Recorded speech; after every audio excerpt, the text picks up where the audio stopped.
What is a startup in simple terms? A startup is a commercial organization created with the aim of making a profit.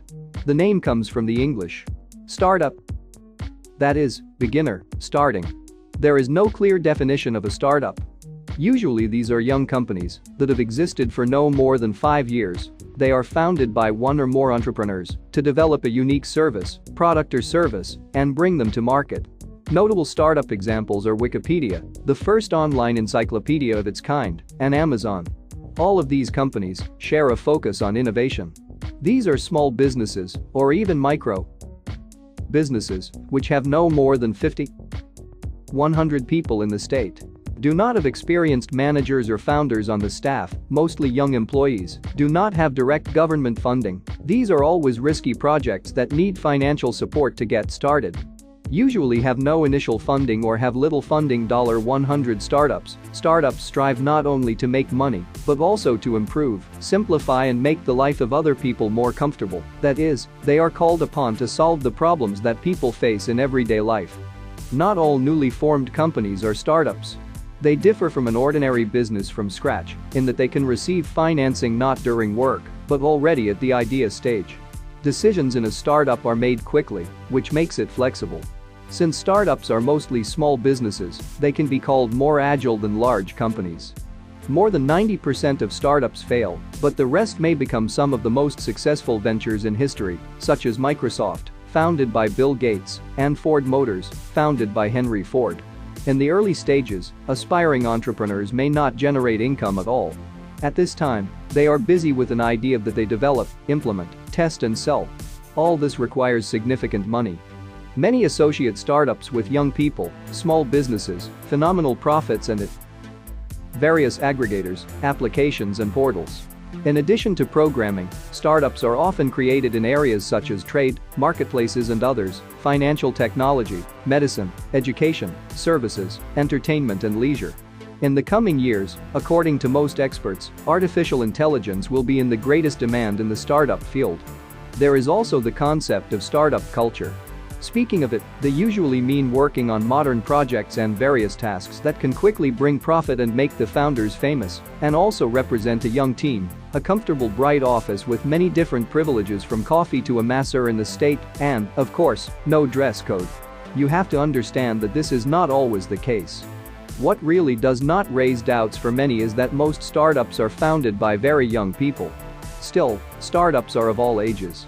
Moreover, companies in tech industries, oil and gas, biotech, industrial and other industries are often founded by people of mature age, about 40 years old. Cons of startups. Along with the obvious advantages of startups, such as the ability to quickly get dizzying success and profits or move abroad, often companies, especially those involved in it and fintech, move their offices abroad. There are also disadvantages for employees, as well as for founders and investors of startups. Lack of stability is a common flaw in startups. You can do your job well, but if the company suffers a loss, it will affect all of its employees. You also have to get used to the fact that tasks can constantly change. Today you do one thing, and tomorrow you will be asked to drop everything and do new things. If your project is closed, in some cases the bonus may not be paid for it. In addition, few startups will promise employees a white salary and draw up full-fledged employment contracts. Nevertheless, there are those who agree to this state of affairs, especially at the beginning of their career, because if the company is successful, it will benefit the employees. Overhaul is almost an integral part of the startup business. Leave a clear schedule from 9 to 18 o'clock to budget organizations. You may be asked to go to work on weekends or stay late in the evening. Sometimes, on your own initiative, you will go out overtime, as this will be required by the deadlines that are constantly set in startups. Low salaries are another disadvantage of working in a startup. The fact is that startup companies may not have profits in the first months or even years, which is why there is nothing to pay employees for.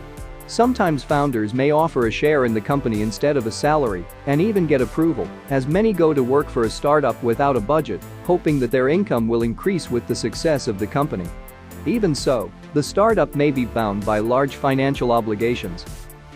For example, paying suppliers or investors. Huge risk. More than 90% of startups fail, though not all of them in the first year. In this regard, investors run the risk of not getting the income they expected and losing their investment. If you look on the internet, you can easily find many stories of those who have worked in start-up companies and have expressed their point of view. As you can imagine, not always flattering. But despite this, people continue to go to work in startups, hoping that their company will become the next Google, or at least Yandex, and they will be able to increase their income. Many people, especially developers, have high expectations for working in startups, which is why they are often disappointed. Types of startups. Although startups are understood as innovative companies, this is not always the case. In this regard, startups can be roughly divided into two groups based on high technologies. These are companies that use the latest discoveries and developments and can be very profitable. But often, to launch such projects, significant financial investments are required, that is, you will have to look for investors. Traditional. Such startups also have a right to exist, they can be successful and generate income. Moreover, simple yet easy to implement projects can bring huge profits to their creators. Startups can be divided into several types. Copies. When already successful start-up projects are taken as a basis. For example, Contact, created like Facebook. Innovative. Strive to occupy a niche completely, removing competitors. These companies provide low prices and cool designs. Owners of unusual ideas that can qualitatively change life. Such startup ideas are born from those who face certain problems in everyday life and find a solution for them. These people look into the future and bring it closer. In the startup industry, there is also the concept of pet project. This is an individual, less often group, project that entrepreneurs do for themselves especially diligently, they create it at home outside of other activities. Some entrepreneurs turn pet projects into startups without paying enough attention to them, for which they often receive criticism. How to create a startup. When starting a startup from scratch, stick to the following plan. 1. Create an idea. Any big problem is a big opportunity. If you have a problem, find a solution. Offer a product or service that solves the problem now, rather than some time later. Start from what you have the ability to do and what you want to do. For example, you can make your hobby a business. 2. Analyze the market and competitors. To find your client, you must be superior to others. Your product should perform faster, better, and be cheaper and more convenient than what is already on the market. 3. Analysis of the target audience. Provide a portrait of your client. Think about who is willing to pay for your product and how much. 4. Create a product. In the modern startup culture, the concept of lean startup has spread. That is, lean startup. His idea is to avoid as much as possible large expenditures of anything, time, investment, and so on at the initial stage. So create an MVP first. With its help, you can collect data about the audience and its needs, get its assessment, and understand what adjustments to make to the product and whether it is worth releasing it at all. For example, you can create a landing page and place a product on it, launch a video on the internet, and get an audience response. You can post an idea on a crowdfunding platform and see if you are ready to invest in it. Finally, if you are building, for example, an innovative marketplace or online store, you can create an Instagram group or a small site with a few products and see if orders come in. You can serve the first customers yourself, and if their number increases, hire a team and celebrate the victory. Your startup is in demand. Therefore, do not grind the product to perfection. You can already search for investors with an MVP. 5. Start selling. Take a photo of your product or service, run an ad, and start collecting orders. 6. Scale, expand. Initially, the number of your customers will be proportional to the amount of money you have invested in advertising. But sooner or later the market will run out of steam. Then start expanding. Reaching out to neighboring cities and regions and opening new branches. The most useful advice can be given by those who have developed their own business. Here's what entrepreneurs say for a startup. The first and most important thing is to create a really high quality and necessary product, then investors themselves will begin to contact you. Think about how you will present your project to them, package the product, and remember, the investor is the same customer who needs to sell your product. You must have a working business model and a detailed business plan. Keep in mind that investors are usually well prepared for start-up up deals, and have the support of experienced lawyers. Dream big, but start small. You don't need to create a powerful, expensive product right away. First, create an MVP, from the English minimum viable product. Try to present it to customers as early as possible in order to get feedback from them. Take the time to identify your abilities. Your success will not depend on your university education, but you should not ignore the tuition. At the university, you can find a close-minded social circle, present your ideas at specialized events, and, possibly, meet potential investors for your project. Choose your environment carefully. If there are ambitious, goal-oriented and successful people nearby, you will become one of them.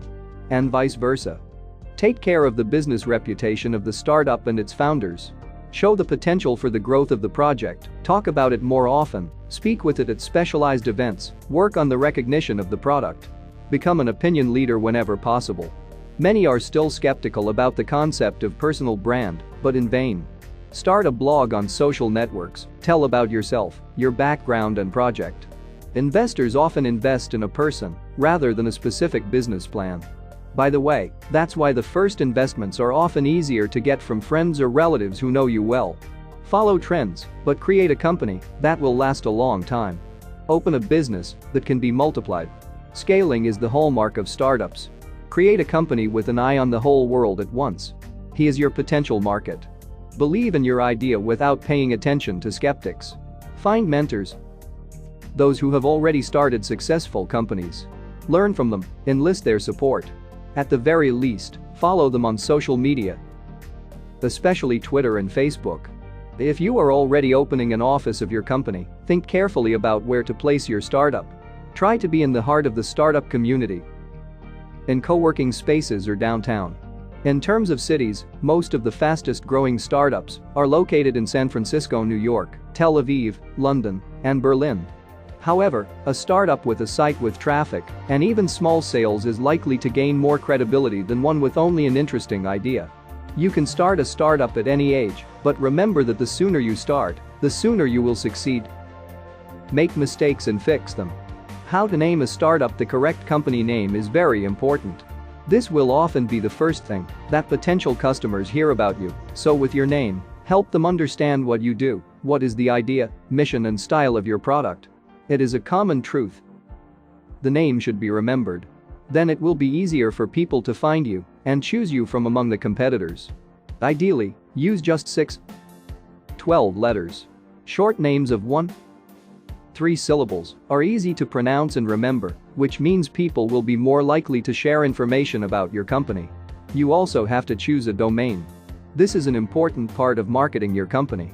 The domain can be the name of your company. Make the domain as simple as possible.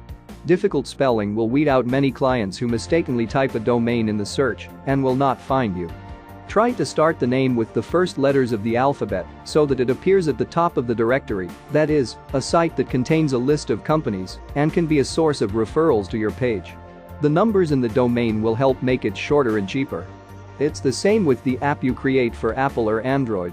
If your title is taken, you will not be able to register your product in the catalog. You can use the Name Mesh application to find a unique name. The business plan should reflect the philosophy of the project, the results of marketing research, the previous goals and stages of the project, the timing of product development and the budget. Where to get money for a startup. It is not always necessary to have substantial sums to launch a company. In rare cases, you can even open a startup without investment. Many of today's successful entrepreneurs started out as startups with tiny budgets, including Google and Facebook. Most often, startups are funded from the following sources: own funds. In this case, you will be independently responsible for your business and will not report to anyone. The disadvantage of developing on your own money is that saving can negatively affect the quality of life. In addition, your own funds are usually limited, and you can only open a startup with a small budget. Money from relatives and friends. There is the concept of FFF. Friends, family, fools. Thanks to this money, you can also easily open a company, but financial relations can significantly spoil relations with loved ones. Microloans and loans. This is a good way to go, but it is hardly suitable for startups. Often, banks offer too high an interest rate and impose many requirements on the borrower. For example, that the company has already had several years of work experience or the ability to make a large collateral. Business angels are a method of financing that is widespread in the startup industry. They invest in companies that are promising in their opinion at the initial stages of their work, often at the idea stage. Business incubators and business accelerators that provide start-up entrepreneurs with not only financial but also other support. For example, mentoring, which means mentoring. The well-known startup Airbnb, by the way, also received its first investment from a business incubator. However, many foundations want to cash in on start-up entrepreneurs without any plans to provide them with any support. Technology parks and venture funds. Those who invest in several startups in order to make a profit. Some start-up funds specialize in it. Crowdfunding is a separate and relatively new way of receiving money. Crowdfunding fund. These are online platforms for raising funds for startups, projects in the field of it and other technologies, and so on, where interested people invest money because they like the idea or in exchange for a share in the future business, other intangible bonuses, and so on. If the startup goes out of business, its participants will have to return the money. The most famous global funds are Kickstarter, Indiegogo, and Seedrs. So, try to always be ready for the pitch. That is, the presentation of your project. You can meet potential investors anywhere. In a co-working coffee shop or a business center elevator. A pitch is actually a presentation, which differs in that it allows you to tell about a startup in just a minute and do it as succinctly as possible. Practice how you want your speech to sound. At the beginning and end of the monologue, mention the name of your project and its essence in one sentence. Be confident about your idea. Do not sit behind closed doors, be in society more often. No one will know about a startup that no one else has heard of. Anyone is your potential client who can give healthy criticism or feedback, and possibly a potential investor. How to invest in startups. How to find startups to invest. Many are eager to invest in startups, wanting to make money when these start-up companies shoot. There are several ways to start earning in this way. 1. Invest in crowdinvesting platforms. Special platforms for collective private investments in order to make a profit. The investor receives a percentage of the project's income, a return on the invested amount with interest, or a share in the company. This is a great way for those who are just starting to invest. You can invest small money in several companies at once. The disadvantage of crowdinvesting is that many projects will turn out to be unprofitable or even not implemented. Some of the most famous crowd investing platforms are StartTrack, Search Funds, and Mipio. The minimum investment amount differs depending on the platform. For example, the product of the Skolkovo Group, Model Money, does not limit the minimum contribution. According to the site, investors can count on a yield of 25-35% per annum. The investment period is 6 months. 2. The second way is to become a business angel, that is, to invest in startups at an early stage for a share in them, or for the right to receive a discount on the purchase of shares in the next round. Angels invest in a company during the business idea stage or when it has a product prototype. This is a high-risk method, so you need to collect a diversified portfolio. That is, invest in 10-15 projects to shoot at least 1-2. And this requires a lot of funds. Another disadvantage of this method is the need to understand startups in order to identify promising projects. 3. The third way is to invest through investor clubs, which take upon themselves the search for projects suitable for you in the organization of transactions. You only have to pay a commission. The advantage of this method is that even a small amount can be invested in a good project. The disadvantage of investing through investor clubs is that, in an effort to increase the number of deals, they can lower the bar for selected startups. This means that you run the risk of investing in companies that do not shoot and lead to loss of money. 4. Another way is to contact a venture capital fund. Professionals are involved in the selection of startups, so the risks of investors are reduced, and there is no need to delve into complex processes. For this you have to pay a commission to the fund. But, I must say, funds are practically not used in Russia. In addition, they set huge minimum investment amounts and usually only accept investments from trusted people, and getting into this number is not easy. 5. The fifth way is to open your own venture fund. This requires a lot of costs in the form of money, renting an office, hiring a team, and at least $10 million in investment capital. Own funds also carry the highest risks and time costs. The advantage of opening your own fund is that, if successful, the profit will be colossal. To search for projects for investment, it is also worth attending specialized competitions, exhibitions, conferences, and paying attention to strong startups. You can also look for worthy projects from graduates of accelerators. Usually, their work is of higher quality than the rest, since their authors have passed a rigorous selection and learned from professionals.